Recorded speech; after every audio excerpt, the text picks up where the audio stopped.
If you've ever felt like giving your all to someone only left you feeling empty, this video is for you. Let's be real. We live in a world that constantly tells women to be authentic, transparent, and to share everything, especially with the man you're dating. But here's the harsh truth. Radical openness can be a silent relationship killer. It sounds empowering to lay it all out on the table, but in reality, some things are better left unsaid. Not because you're hiding who you are, but because not everyone deserves full access to your inner world. Not yet, not always, and definitely not all at once. This video isn't about playing games or manipulation.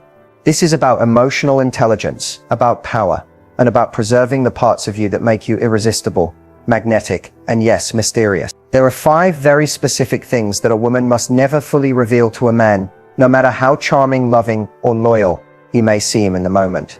Why? Because oversharing the wrong details too soon can lower your perceived value, ruin long-term attraction, and give someone the blueprint to hurt you. So if you've ever asked yourself, why do men lose interest after I open up? How can I keep my dignity without shutting down emotionally? What should I keep private, even in a serious relationship? Then pause what you're doing, because you're in the right place. Let's break down the 5 things you must always keep to yourself, and why doing so could be the smartest move you ever make in love. Let's talk about the first thing a woman should never fully share with a man: her deepest insecurities. Now don't get this confused. Being vulnerable in a relationship is important. It creates connection, trust, and intimacy. But there's a difference between being vulnerable and being emotionally exposed. And that difference can either make or break how a man sees you long term. When you reveal your deepest insecurities, especially early on, you're handing over emotional power to someone who may not have earned it. You're showing them the blueprint to what hurts you, what breaks you down, and what makes you question your worth. Even the most well-intentioned man can unintentionally begin to see you through the lens of your self-doubt rather than your strength. Men are naturally drawn to confidence, not perfection, but self-possession. When you constantly share things like "I've never felt pretty," or "I always feel like I'm not enough," or "I hate the way I look without makeup," what you're actually doing is subconsciously asking for reassurance. And while reassurance may come at first, over time it creates a dynamic where you become the one who needs to be emotionally managed. That shifts your role from equal partner to emotional project. A high-value woman understands that her insecurities are sacred, not shameful sacred. She addresses them privately, or with people she fully trusts, like a therapist or a close friend. But she doesn't hand them over to a man like a test or a trap, hoping he'll fix them or make her feel better. Here's what most women don't realize. Many men listen to your insecurities not to comfort you, but to gather information. Consciously or unconsciously, they store that data. And while the wrong man might use it against you one day, even the right man can begin to see you differently. Less as a powerful, grounded woman and more as someone fragile, unsure, or needing to be handled. And that's not how true attraction works. When you hold back your deepest insecurities, you're not being fake, you're being emotionally mature. You're choosing to show your wholeness first, not your wounds. You're leading with your essence, not your emptiness. And that builds respect. It builds mystique. It keeps the relationship on a strong, steady foundation. So instead of leading with your insecurities in hopes that he'll heal them, lead with your confidence. Let him get to know the woman who owns her story, not the one begging for edits. Your insecurities are yours to work on, not his to. The more you respect your inner world, the more others will too. And that starts with knowing what to share, when to share it, and who deserves to hear it at all. There's a moment in almost every growing relationship where the conversation turns to the past. And when it does, it can feel natural, even necessary, to talk about the pain you've been through. But one of the biggest mistakes women make, especially when they're emotionally open or eager to connect, is revealing too much about their past relationship trauma. Here's the thing. Your past doesn't define you, but when you constantly revisit it, especially with someone new, you invite them to see you through the lens of your brokenness, rather than your growth. Telling a man everything your ex did to you, how badly you were treated, how long you tolerated it, how much it destroyed your self-esteem, it doesn't bring you closer. It builds a quiet narrative in his mind that you still carry emotional baggage, that you haven't healed, or that you may have poor judgment in love. Even worse, it can make him question his place in your life. Is he being compared? Is he expected to fix what someone else broke? Or will he one day become the villain in your next story? You don't have to pretend the past didn't happen, but you do have to be selective with how and when you share it. Talking about your trauma too early creates an emotional imbalance. It turns what should be a mutual discovery process into a therapy session. And while some men may listen with empathy, Others will listen with curiosity, with calculation, or with quiet judgment. What most women don't realize is that men are listening for more than just words. They're picking up on how you view yourself through your experiences. If you speak about your ex with bitterness, if you highlight how long you stayed in a toxic situation, if you frame yourself as a victim, you're unintentionally lowering your perceived emotional maturity. You're telling him, I don't fully trust myself in love yet. That energy lingers, and it changes the way he sees you, no matter how much he likes you. There's also the danger of making your past your personality. When you constantly reference the damage done by someone else, you start to lead with your wounds instead of your wisdom. And that's not what builds attraction. It builds emotional exhaustion. A high-value woman learns from her past, but she doesn't let it spill into every conversation. She reflects privately, she processes intentionally, and she shares her story when it makes sense, not out of impulse or emotional overflow. When she does speak on it, it's brief, balanced, and based in healing, not hurt. It's okay to say, I've been through a lot, and I've done the work to heal. That's strength. But reliving every painful detail, expecting someone new to understand or fix it, that's a trap. Because no one can truly love you from a place of guilt or pity. The truth is, your past trauma is not a bonding tool. It doesn't make someone love you more. It doesn't prove your depth or make you more real. What's real is how you rise, how you protect your peace now, how you choose better, trust wiser, and love smart. When you share your past too soon, you're not creating connection. You're creating emotional weight that your new relationship might not be ready to carry. Let your actions speak louder than your scars. Let your present reflect your growth, not your grief. And most importantly, give your new connection the space to be new, not a continuation of the pain you've already survived. Because you are not what happened to you. You are who you became after it. Money. It's one of the most uncomfortable yet impactful topics in any relationship. And while it might feel honest or even responsible to lay all your financial cards on the table, here's the truth. A woman should never fully reveal her financial situation too soon. Whether it's how much she makes, how much she owes, or how much she has saved. Why? Because money isn't just about numbers. It's about power, perception, and control. When a woman shares every detail of her financial reality with a man early on, she risks unintentionally shifting the dynamic of the relationship. If you earn significantly more than him, he might begin to feel insecure, emasculated, or like he has to compete with you financially instead of connect with you emotionally. He might start viewing you less as a romantic partner and more as a provider, or worse, a financial safety net. On the other hand, if you're struggling with debt or have limited income, revealing that vulnerability prematurely can create a perception that you're unstable, unprepared for adulthood, or that you're looking for someone to rescue you even if that's not the case at all. The way a man interprets your financial truth isn't always based on reality. It's based on his values, his ego, and sometimes his fears. Men often associate money with leadership, status, and capability. So when a woman hands over all her financial information up front, she may think she's showing trust, but she may actually be giving away leverage. A high-value woman knows that her finances are deeply personal and must be revealed gradually, with discernment, and only when the relationship has proven its stability. This doesn't mean you should lie. It means you should pace your truth. If he asks, do you make a lot of money, or how much debt do you have?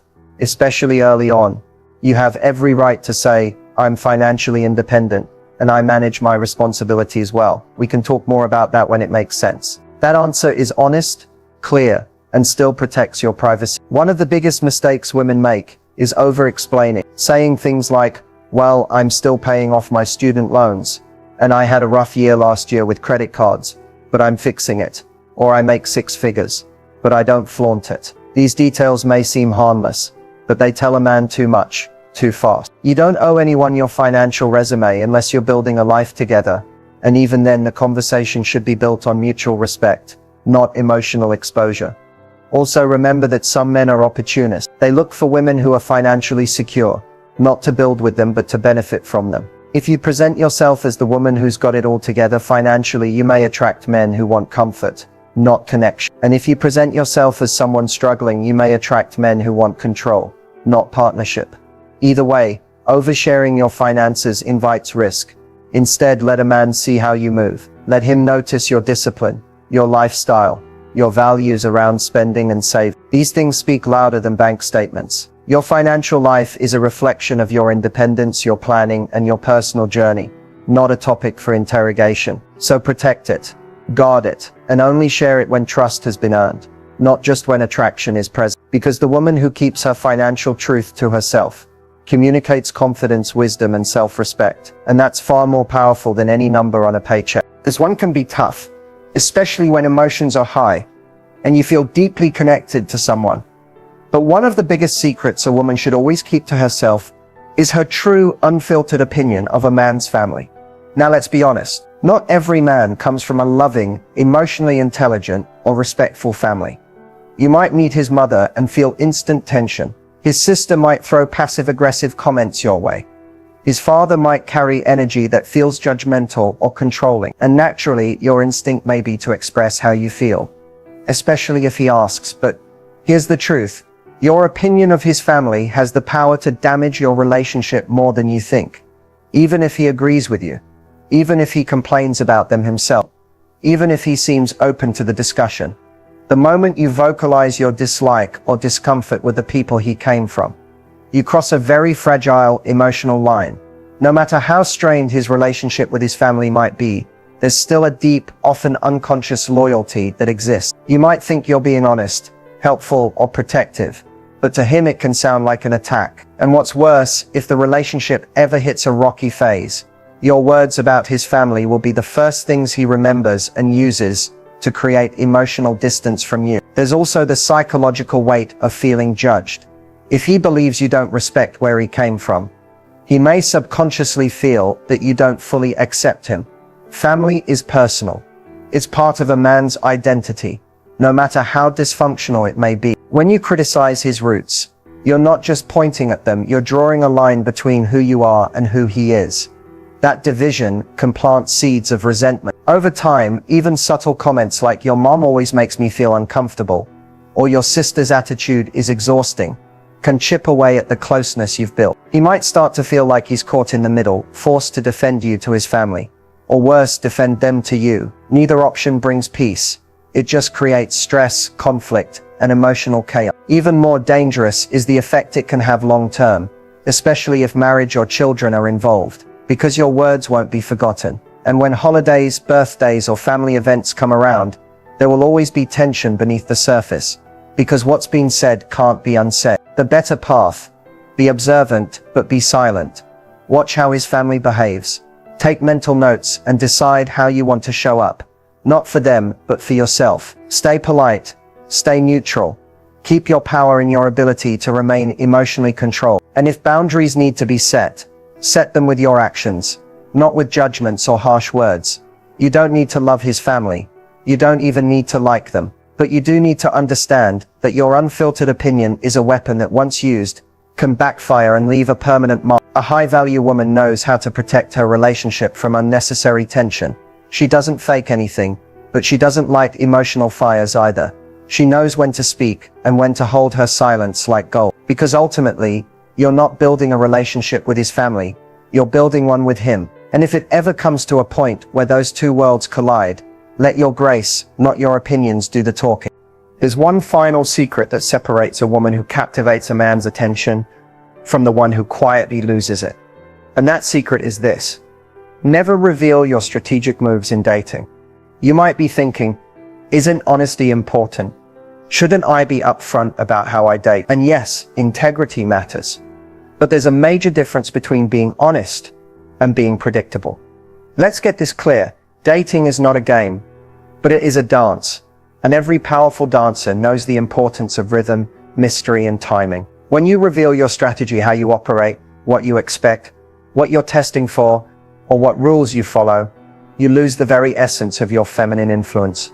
Unpredictability. A lot of women believe that explaining their intentions makes them seem mature or emotionally intelligent. So they say things like, "I never chase," or "I always wait 3 days before texting back," or "I'm only seeing one person at a time because that's how I build connection." While these might be personal truths, revealing them gives a man a cheat sheet to your entire approach.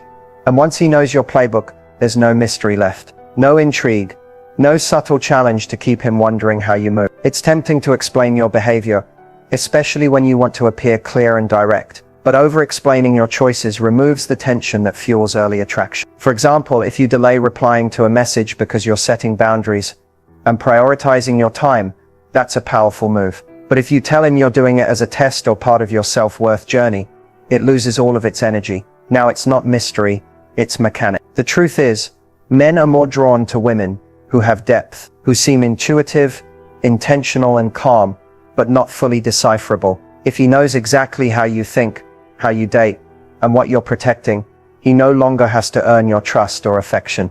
He already knows the map. You want to keep him engaged. Let your actions speak louder than your explanations. Let your silence carry just as much weight as your words. When you walk away from poor behavior, let it be clear that you have standards, not because you said so, but because he felt it. There's also a subtle danger in trying to appear too strategic. When you openly discuss your dating rules, you come across as emotionally armored. And while you might think that shows strength, it can actually create emotional distance. It can make a man feel like he's in an audition, not a real connection, like he's being tested, not chosen. The women who remain unforgettable in a man's life are the ones he couldn't fully figure out, not because they were manipulative, but because they were intentional. They didn't explain their moves. They let him feel the result of them.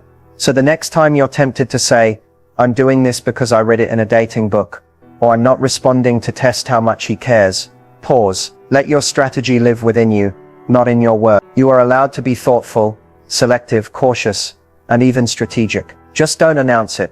Don't advertise it. Don't turn your intuition into a script he can memorize, because the power isn't in what you tell him. It's in what you do. So now you know the 5 secrets every woman should hold close, not because she's hiding, but because she's honoring herself, because power isn't always in what you say. It's in what you protect. Let's be clear. You're not being manipulative by choosing silence. You're being wise. You're being intentional. You're choosing to guard your essence in a world that often demands women to overexpose, overshare, and overexplain, just to feel accepted. But high-value women don't perform for approval. They move with self-respect and quiet certainty. When you hold your insecurities close, you maintain your strength.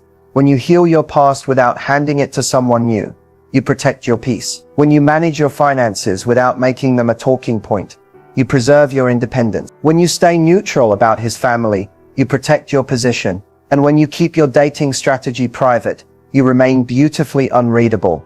A mystery, not a manual.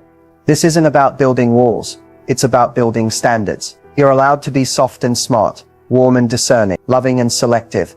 That's what makes a woman magnetic. Not just her beauty or her words, but her ability to protect her world without apology. So here's your empowerment tip. You don't owe full access to anyone, not right away, not even if you feel a deep connection. True connection grows over time. It reveals itself in how a man shows up consistently, in how he handles distance, discomfort, and boundaries, not in how quickly he can get to know every part of you. Keep your standards high and your boundaries sacred. Let a man earn access to your deeper layers. And remember, mystery isn't withholding, it's self-respect in motion. You are not hard to love because you're private. You are not too much because you have rules. You are not difficult because you move with purpose. You are a woman who has learned, sometimes the hard way, that not every man deserves full access to your soul. So protect your light, honor your process, move like a woman who knows her worth. Because once you do, the right people will never ask you to shrink, explain, or overshare. They'll feel your energy and respect your silence. And that's where your power truly lives. If you felt a shift in your energy watching this video, if you're sensing a new layer of strength or curiosity stirring inside you, this is just the beginning. This channel is your space to grow fiercer, wiser, and unapologetically powerful, and I want you with me every step of the way. Your journey toward true confidence isn't a solo mission. It's a movement we're building together. When you hit that subscribe button and tap the bell, you're not just following a channel, you're joining a sisterhood of women committed to claiming their worth, protecting their peace, and loving on their own terms. You're choosing to surround yourself with insights that sharpen your mindset, awaken your intuition, and help you move through relationships with clarity and grace. But it's not just about what I teach, it's about what you bring. Your voice, your stories, your breakthroughs, they matter here. Drop a comment below, telling me which secret resonated most with you. Did you feel seen when we talked about protecting your insecurities? Did the idea of holding back your dating strategy hit home? I read every comment because your experience is part of this revolution. And if you're ready to go deeper, share this video with a friend who's ready to protect her magic too. Let's spark conversations that raise the bar for how women support each other, love themselves, and build lives that shine on their own terms. By subscribing, you're choosing more than content. You're choosing commitment. Commitment to yourself. Commitment to growth. Commitment to living a life that reflects your value, not just your vulnerability. I can't wait to walk this path with you, to celebrate your wins and to hold space for your journey. So if you're ready to protect your light, elevate your relationships, and become the woman who doesn't shrink, doesn't apologize, and doesn't settle, I'll see you on the next video. Welcome to the Confidence Revolution.